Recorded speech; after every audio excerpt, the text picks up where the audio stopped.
Welcome back, everybody. It's another episode of The Human Side of Marketing. I'm your co-host, Chris Angel, here with your host, Kurt Stockwell. Hello, Kurt. Hey, Chris. How are you today? I'm good. I'm excited to. We're in a very dark mood today. We're going to kill stuff. We're killing things. Right. It's almost Halloween. We should have thought this through a little better and broadcast this or put this out on our email for the week before Halloween. But it's just before Halloween, and we're recording this next episode. And we're killing it. We're killing newsletters. So we want to talk about why do we want to kill your newsletter? Well, we're not talking about killing it like crushing it. We're talking about killing it like get rid of it. Right. And so we want to unpack that for you today. So what made you think of this in the first place? Well, I've actually been reading a lot of articles and opinions of recent experts in marketing. Yeah. And the topic of the newsletter kind of keeps coming up. And the topic usually kind of relates around killing your newsletter or getting rid of your newsletter. So I kind of pinned this one to the board for the week before Halloween to kill your newsletter. Maybe we need to put a little audio in right now. James, put a little audio in. Okay, there we go. So we're killing our newsletter today. Nice. I like it because it's funny because I still see this a lot where it'll say like, you know, the little button on the website is join our newsletter, or, you know, like, hey, the call to action in their show or the ad they spent money on a postcard or an ad, and it said, you know, join our newsletter. And there's just no value in joining the newsletter. Nobody wants to join your newsletter. Right. And yeah, I would say that newsletters have become unattractive and void of meaning, and people are seeing little value in them. And okay, what I mean by that is this. Maybe you have a newsletter and you're really proud of it. But I bet if you started asking around, hey, would you want to join my newsletter? Hey, I've got a newsletter. You know, is that something you're interested in? Or you've been on another website where they've said, join our newsletter. Yeah. And I bet you have gone, I'm probably not going to join the newsletter, because the fear is that I'm going to be just served a bunch of junk, because the term newsletter and the process of providing a newsletter has just become boring. Yeah. I was asking my wife last night, hey, this is a topic I'm going to be working on for the show. Do you ever sign up for newsletters? And she's like, no. I'm like, why don't you sign up for newsletters? She's like, well, because usually they're just kind of garbage. So, you know. Yeah. And if you unpack garbage, like you can really get into what we mean. Like garbage is not relevant. Like it doesn't do anything for me, because most newsletters just talk about random stuff. Right. Now, I will digress and say there are some newsletters that are relevant, a very specific tribe of people or group of people that have asked to have specific updates on maybe like a very specific topic. You know, those newsletters can be a little bit, maybe you're a part of a board or you're part of some sort of a group. And those newsletters are actual things that you need to dig into and read, but you're not reading them for your leisure. I bet you money you're not. Yeah. I think, okay, so like you're talking about like technical things that I would need to know, like compliance issues or different things that come through that I need to read. Yeah, there are some businesses out there or some organizations out there who have a newsletter that's probably relevant, but I bet you that's a very small percentage of people. Well, that's the word you just used, is relevant. It's relevant. Like the thing that distinguishes good email from bad email, I don't care if you call it a newsletter or anything else, but what makes it good is that it's relevant and there's context for why I want to read this. Right. And, you know, here's the thing. Newsletters have historically become a way for businesses to kind of have the humble brag about their internal achievements. Mm-hmm. And, you know, if people can't identify why you winning that award or why your office party that you're sending in, you know, you're showing pictures of, what does that have to do with solving my problem? We talk about all the time. As a business, what problem are you solving? If you're not clear about what problem you're solving, people are probably not listening to you. And they're especially not reading your newsletter, because they're like, yeah, I don't have time for this. And good for you that you had a party and you won an award, but I'm moving on. So good. Yeah, no, I know. I think part of the problem too is as business people, we think, well, I know I'm supposed to be like, you know, front and center, like my name needs to be in their inbox so they remember me. Yeah. But what do I say? So I guess it will just, hey, you know, assistant or somebody put the newsletter together because we're supposed to do it. So there's never any like this may not be you listening to this, but so sometimes we don't know what to say. Right. And so that's why there's no value. And I bet you most newsletters are put together by just that person that you said, the person in the office who kind of stand around looking like they're bored. Hey, put the newsletter together. So it's one of those checking the box things. I'm checking the box of having a newsletter because I'm supposed to, because I'm supposed to have to be in front of people, because we're supposed to be keeping our name out in the marketplace. So we're going to put together a crappy newsletter. We check the box. Yay for us. But we say around here all the time, just because you threw a dart at the wall and then drew a bullseye around it doesn't mean you hit the mark. And that's, I think, what a lot of times happens with these newsletters. We're taking that strategy towards hitting the mark. And again, it's just more noise. You're being noisy in the marketplace. And to rise above that noise, like you said, it has to be relevant. So how do we make things that are relevant? Now, the knee-jerk reaction that you would get maybe to the newsletters don't work is email marketing doesn't work. But that's not true. Right. Yeah, that's exactly where I was going to go. I was just thinking, like, email is still very personal. I think it's why people get offended that they get spammed. It's because they didn't want that in their inbox. It's like I get a lot of emails from people, and here, actually, this is really good because I think there are people that will email me every day, and that feels like a lot. And we're not advocating now that you listening to this should send emails every day. But here's the point I want to make was I will get emails every day from the same person and it annoys me. And I'll get emails every day from somebody else and it doesn't annoy me. Right. Seth Godin. I get Seth Godin's email every day. My guy Seth, Yep. It doesn't annoy me. Why? Because of relationships. Seth always has something valuable to say that causes me to think and adds value to my life. And the other person just wants to sell me something. Right. So if you think about what your strategy should be for sending out anything is how can I market with people and not at them? I love that. It's so good. You're marketing. If you're not marketing, you're not marketing for everyone. Your message is not for everyone. Your message is for the people who care. So that email that you're getting that you are annoyed with, there's probably somebody out there who loves it. Maybe. I don't know. Maybe it truly is a really bad email. But there's probably people out there. You and I love Seth Godin, but there's probably people out there like, oh, that Seth Godin guy sends me way too many emails. I'm not. Probably. He's not. They're not part of his quote unquote tribe. His group that want to hear his message. Yeah. You serve we as business owners, you as running an organization or whatever hustle you're doing, you're serving a group of people who if they don't trust you yet, they want to trust you because they recognize you as being some sort of an expert or an authority in a certain topic.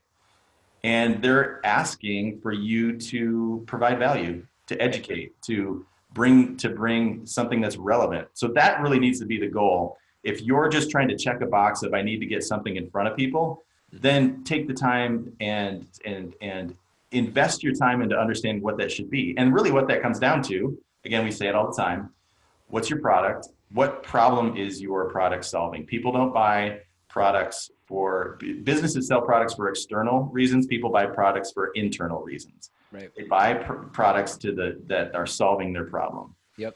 So I think a lot of times really crappy newsletters are just because people are lazy. Yeah. Don't take the time to really understand what problem they're solving. They're probably great companies who have great products and are doing great things. Yeah. Yeah. Can you imagine the ROI they'd get from their list if their list actually engaged because the content they sent was super valuable? I think one of the things to look at here is if you're not, so on your website, because this is what you guys are so good at doing. If you build out a website, then have something that invites people to opt in for something they'd actually want to opt in for, not your newsletter, but if you sell, well, you guys do this all the time. People can schedule a time to talk to you about their website through the Clarify My Website. You guys also do clarifying of marketing. You guys do these different services that are free. And if people wanted that, they're going to opt in for, hey, help me with this. Right.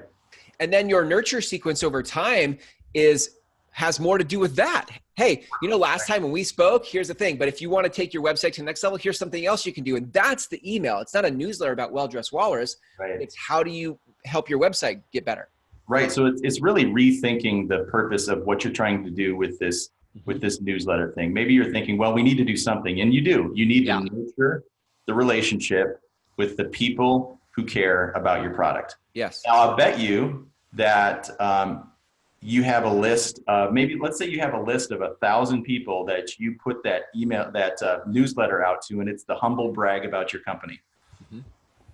I bet you if you sent real value to 200 people who were really caring about your product, they're your tribe, they're your people, your sales would go up. Yeah.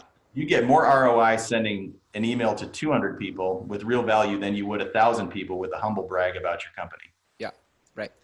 Right. And if you're going to ask for a sale, ask for it in a way that is helpful, where you're marketing for people, not at them. You're saying, well, look, I mean, can we just be transparent, Kurt? Like, part of you offering a conversation with people to clarify their website, like that's the beginning of if there's finding out if there's a way that you could actually help their website become better. And that would result in a sale for you, but it would also result in them having a website with more ROI. It's a win-win. Right, exactly. And, honestly, in full disclosure, the whole reason why we're doing this podcast is to hopefully nurture relationships with people who, when they're ready to buy, they'll go, hey, those guys over at Well-Dressed Walrus really provide a lot of value in what they're pushing out every 2 weeks with this podcast, asking for nothing in return. And really, that's what I want to do. And you can do the same. You absolutely can do the same. Maybe you're not in the place where you can do a podcast, which they could hire you to help them with. And you wink, wink. Yep. And so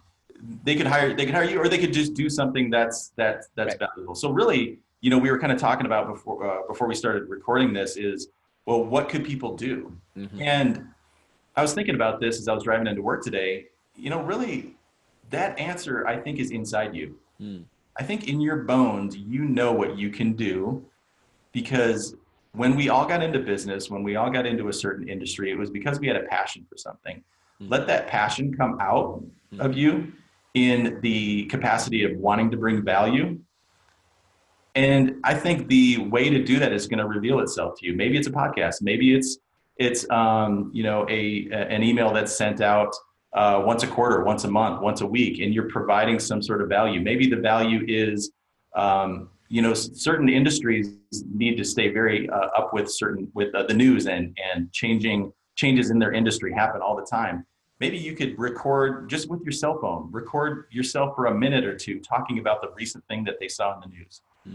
And bringing your opinion to it, your expert opinion to it. The thing is with providing value these days, there's so many great ways to do it. You've got a recording studio in your pocket. Yeah. That's good. Your phone is a recording studio, and it doesn't need to be high quality production. Right.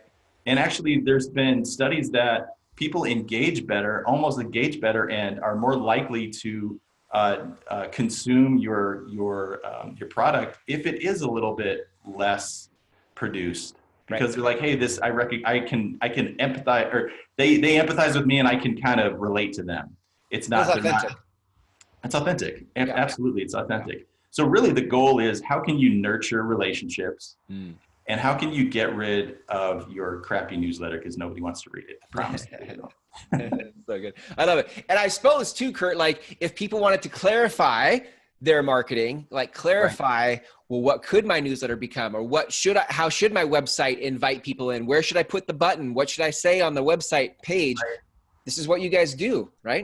Right. We definitely on a website capacity. We help. Really, what you need to think about is whatever transition you're asking people to come into. So maybe it's an email, maybe it's a podcast, maybe it's a video recording, maybe it's a Facebook post. When they're ready to make that transition to your product, it's usually going to be a link to your website. Yeah. And that narrative, or that story loop, or that open story loop, needs to be closed once they land on your website. So that's where we are really good at closing that story loop for you. Right. And continuing that same narrative from your Facebook post to your website, or from your email to your website. Yeah. That's where we kind of shine. But I think the thing that I wanted to kind of touch on this, the thing that people need to kind of recognize as far as who can I talk to? Yeah. Again, I want to key in on the fact that it's not everybody. You don't need to talk to everybody. Yeah. We mentioned Seth Godin, And he talks about tribes. There's a great book called Tribes. Mhm. And he says humans are wired to unite and form tribes. Seth Godin defines a tribe as any group of people, large or small, who are connected to one another, a leader, an idea. They're looking for someone who has a solution to their problem. People are looking for a leader or looking for a guide that has a solution to their problem. And that's going to be your tribe. That's the people you can talk to. And the conversation will be very natural when you do that. Yeah. Like, side note, I just know, like, just knowing what to say gets easier when you know who your tribe is. Like, if you're trying to speak to everybody, it's really hard to know what can I say that's valuable to all these diverse groups of people. But when you know that your tribe is trying to fix their website, they're trying to level up their game on their websites, then you creating, email communications about websites and how to do that gets a lot easier, right? Versus, or whatever it is that you sell, listening to this. Whatever your customer, whatever tribe that is. Yeah. I think you're right. It is a very simple conversation when you're having it with the people who get you and you get them. Yeah. I think that's the big takeaway I hope today that people remember is you don't have to talk to everybody. Your message is not for everybody. Just because you're going to start this process and you're going to get less opens on your emails, but I bet you'll get more conversions. At the end of the day, that's what it's all about. Yep. If I send out 1,000 emails and get 1 conversion, or I send out 200 emails and get 15 conversions, I mean, that's easy math. Yeah. Yep. So good. If people, Kurt, want to take you up on helping them clarify their website, clarify their messaging, where can they go? Yeah. So you can go to clarifymywebsite.com and schedule a time to just have a conversation. I had a conversation just the other day with somebody who went through that path. And we sat for about an hour and a half and talked about how to bring clarity to something that she's bringing into the marketplace in the medical community, which is very difficult because it's a very closed group. The medical community doesn't want new ideas a lot of times because it's very, very scary for people to try to commit or be open to new ideas. And so we sat for an hour and a half and just talked about how could we do this? I mean, she hasn't even signed a contract yet. She was excited, and I hope she does sign a contract, but that's really what gets me motivated and gets me up in the morning is being able to talk with people about solving their problem. And a lot of times people's problem is, what we work with, people's problem is they're bringing clarity to their messaging. People will listen. So good. And I think what's cool about that process with you is once that happens inside the website, that easily transitions into their email nurturing and anything that you're doing. Yeah. We tell people all the time that the process that we go through to clarify your messaging for your website is the same exercise mentally that you need to go through for creating email or creating podcast or creating a Facebook post, creating a PowerPoint presentation. It's all the same stuff. It's all the same message. Yeah, that's why I love that. So that's why it's so valuable, gang, that when you start to clarify your message, which is what Kurt does with you, now you could start to act, whether you're writing the email or somebody else is writing the email, doesn't matter because now you have the brand script. Now you know what you're saying and who you're saying it to, and that makes everything easier. So if you're looking for more ROI in your nurture sequence, more ROI from your emails, I think a great place to start is with what Kurt just said. Like go to clarifymywebsite.com, schedule time with Kurt to clarify what's going on and watch the ROI happen. Yeah. And we're also, the Human Side of Marketing is now available on your podcast. Hey, cool. So we've recorded 15 shows now, I think, once this one under our belt. So you can go to Google Play or the Apple iTunes and search either the Human Side of Marketing or Well-Dressed Walrus. Nice. And snag that so you can stick it in your ear while you're driving down the road and stuck in traffic. So good. I love it. Well, Kurt, this has been a great show. I think it's an important message for people. Thanks for thinking of it and bringing it because I think, I know from my own sanity, I want my inbox to be full of more value and not so much crap. So thank you for helping us kill the crap and level up the value. So. Yeah, you're welcome. You're welcome. Let's leave with a little kill your newsletter audio. Ready? Here we go.